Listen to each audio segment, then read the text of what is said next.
Hey guys, what's going on? It's Tone, and I'm back with you guys with a very special video. A video that I've been waiting to shoot for quite some time. Actually, technically, if you want to put a timeline on it, I've been waiting about 25 years to shoot this video. Probably ever since I was about 14 or 15 years old. So, this is a Grail video that I have been waiting to shoot, and while I was waiting and trying to find time to prepare to share this video with the Grail that I had found, I stumbled across another Grail. And so I'm doing a double Grail video. Two records. One record, the first one I'll show, is a very highly sought after record in the record collecting community worldwide. It is known to be a very elusive record, a very sought after record. However, this particular record that I'm going to show you, even though it is more valuable than the second one, it's not anywhere near nostalgic to me.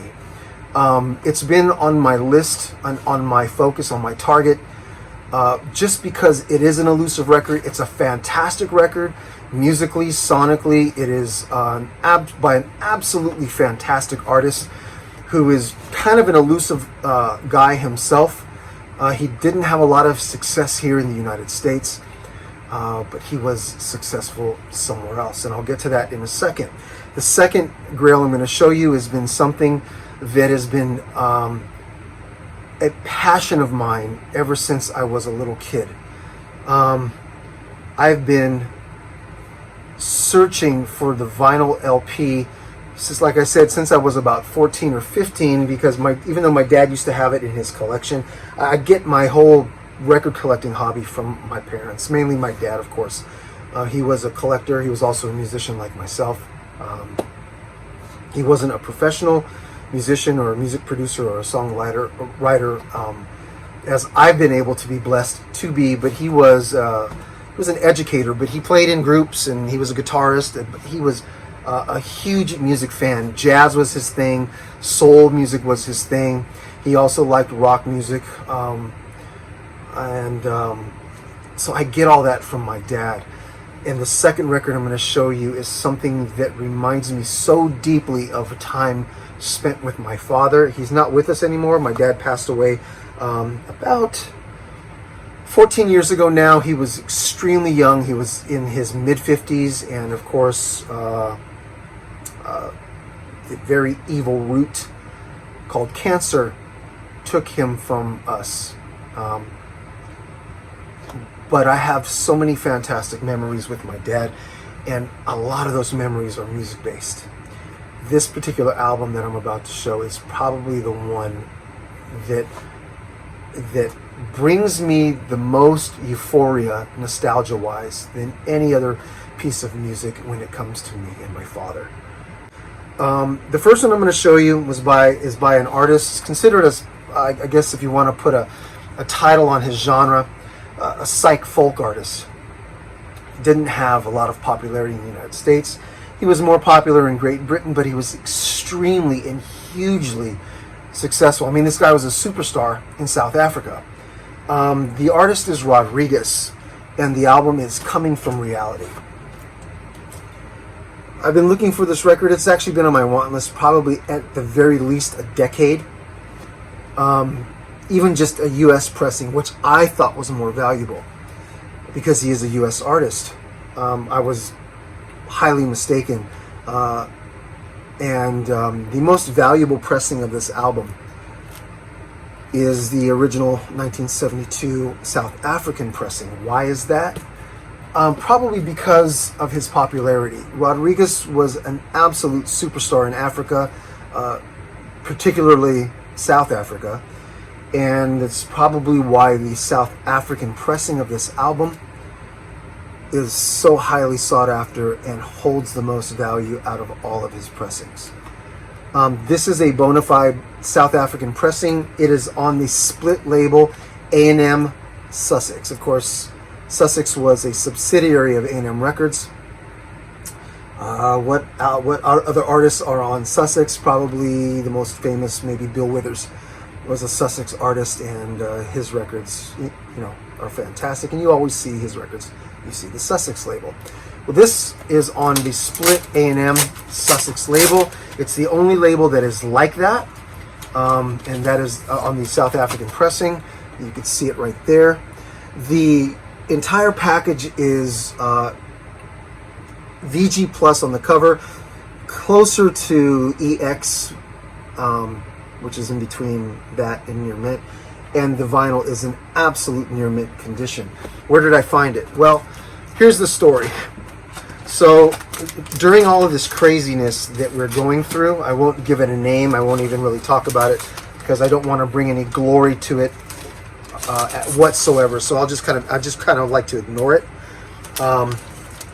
But during this craziness that we've been going through, right at the moment where some of the first record stores were kind of opening back up, one of my most visited record stores here in the North LA area, Record Outlet in Thousand Oaks, California. In fact, if you watched any of my Record Store Spotlight series videos, the very first Record Store Spotlight video that I ever shot was at Record Outlet in Thousand Oaks, North Los Angeles. And I was on Instagram. Put this down. I was on Instagram, and Casey, the owner, was putting up videos and photos of some of the stuff that he had is bringing into the store from his own personal collection and things that he picked up from other collections that he purchased, because he'd really needed to get the ball going in terms of sales. He never asked for any handouts. He never asked for donations. He just asked people to shop, to support him while he was shut down for a short time. And when he opened back up, he asked people to come in and help support him. He brought quite a few records in from collections he purchased and also from his own personal collection, because he just needed to get records sold. While he launched this little short video, he's flipping through records, and I see this album, and I couldn't believe what I saw. I needed to make sure that what I was seeing was real, and so I watched it a couple times, and sure enough, I said, wow, that is the Coming From Reality record by Sixto Rodriguez. And I called him up. I said, hey, Casey, you showed this record in a video. Can you verify that this is it? Because it didn't have the writing that it normally has right here that says Coming From Reality Rodriguez. This is the copy that does not have the writing on the cover, and that's how you know it is the South African pressing. Other copies have titling and artist name. This has nothing. It only has on the spine. And so I asked him to verify. I said, hey, can you check that out? Can you tell me the condition it's in? Can you let me know that that is the South African pressing, and if it is, and can you give me a price? So he did all those things for me. And when he shot me with the price, I was a little thrown back. I asked him, are you sure that's an original pressing? He says he's absolutely positive. And so I went down to the store. I said, hold it for me. I'll be there, in a couple of days. And I went down to the store. It was on hold for me. I won't tell you how much I paid for it, but I will tell you that it was a fraction. And when I mean fraction, I mean all capital letters fraction of the current asking price of the most valuable copy online that you could find right now. Copy of this record out of South Africa at the moment in VG Plus condition. Goes for right around 900 euro, and this, which is just under $1,100 US, and I paid an absolutely sliver of a fraction, and I kept saying, hey, are you sure that you want to let this thing go? And he says, man, I just need to turn over records. He's, you're a good customer. Yes. And so I paid him what he was asking for. I checked the matrix sequence on the dead wax, everything checked out, near mint vinyl, better than VG Plus cover, and it was an absolute unbelievable score. Fantastic. The second record. Oh, by the way, you can watch Netflix. There's a documentary called Looking for Sugarman, and it's a documentary on the elusiveness of this artist, his popularity in South Africa, and kind of searching for him and discovering where he is now. And it is an absolutely fantastic documentary. If you have a chance, it's called Looking for Sugarman, and check it out. It's on Netflix. The second record is about half the value for a really good copy, anywhere between $500 to $700 you can get for an EX to near mint copy of this next record. This next record, as I mentioned, is fantastically nostalgic to me. My fondest memories of this album is my father and I driving in the family's 64.5 Mustang. We have, it's still in the family, it's in beautiful condition. It's a single owner. It was my mom's first car in high school, and my grandfather purchased this 64.5 Mustang brand new for my mom way before she could even drive. They kept it in the garage, kept it started, kept it running, and when my mom was old enough to drive in high school, she was given the car as a gift. And of course we had it in our family growing up. It was always our second car, and we still have it. I drove it for a while. It was the first car I drove when I first got my license, and I still have it today. My fondest memories is driving in the 64.5 Mustang with my dad, listening to this particular album, and just getting engrossed in it. The album is the Harvey Averne Dozen. For those of you who aren't familiar with Harvey Averne was a boogaloo artist. And boogaloo, I've kind of talked about this before in a previous video, but boogaloo is a subgenre of what we refer to as Latin soul. Not Latin jazz, but Latin soul. And Latin soul was a genre of music that kind of was originated and was birthed out of Spanish Harlem, New York. For those of you who aren't familiar, picture a map of New York City, the center of New York City, the borough of Manhattan. There's 5 boroughs that make up New York City.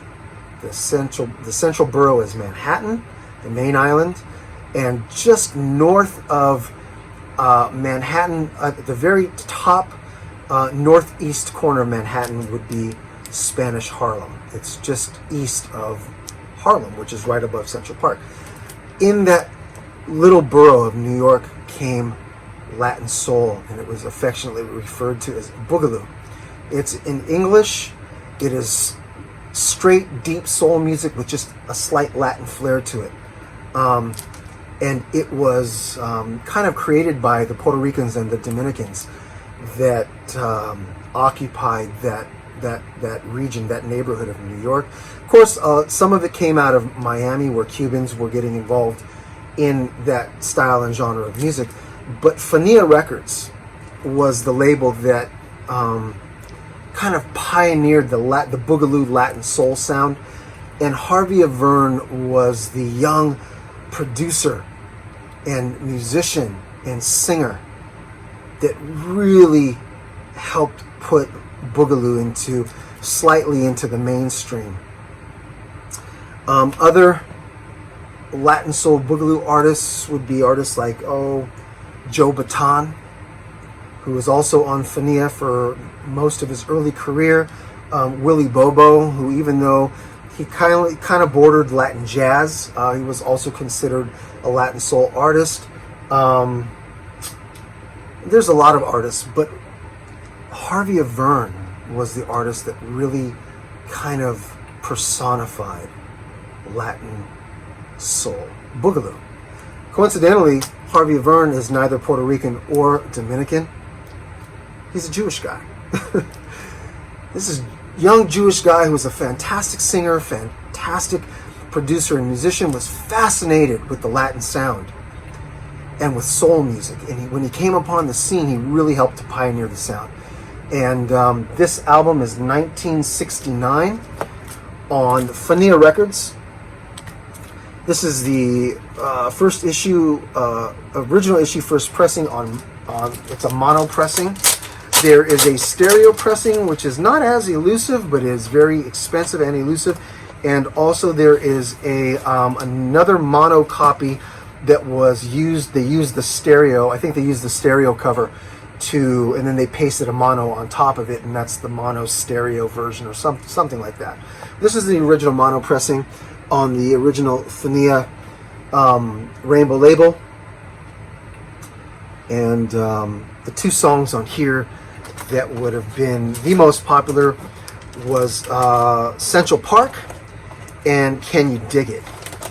And I remember more than anything driving in that 64.5 Mustang with my dad listening to Can You Dig It, and it's just being consumed by that sound. And I'm going to link the entire Rodriguez album down below if I can find it. I'm sure I can.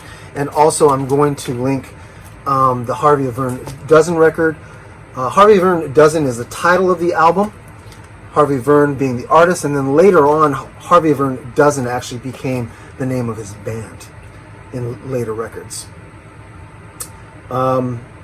Absolutely fantastic. I still can't believe I've owned this now for about 3 months, and I cannot believe every time I pick it up and play it, I just can't believe that I own this. I've been looking for this, consciously seeking this out for about 25 years, ever since I was about 14 or 15. And I cannot believe I have this record in my hand. Both records are just fantastic, but this one really, it's like I'm holding a piece of my father in my hand. This is the most highly sought after Fania Records pressing. It is also the most hard to find, and it is one of the most, if not the most valuable album on the Fania catalog right now. Again, an absolute tits pressing of this goes for anywhere between $500 to $700. The asking price of this record was right in between there, and I was able to talk the guy down a bit and pull the trigger on it. But yeah, Harvey Averne Dozen, 1969 on Fania Records. LP 367 is the catalog number. And just in case you're interested, AMLS 67012 is the catalog number on the Coming From Reality Rodriguez album. South African pressing. Thank you guys so much for sharing in this with me. I've been just anxious to do this video, and I was finally able to do it. I'm going to be coming back with another vinyl finds type of a video. I've got a lot of stuff to show, a lot of really killer finds to share with you guys. And then right after that, I'll probably launch another episode of my Record Store Spotlight series videos. Thank you so much for taking the time to share with me. Again, VC, I love you guys and gals. You're both equally as important. And I'm just blessed to be a part of this community now for, oh my gosh, going on a decade. I've been making videos for, about 3 years or so, but I've been a participating member for probably about 8. And I love you guys very much. Thanks for sharing this time with me. As always, God bless you guys very richly, and I'll see you soon. Peace.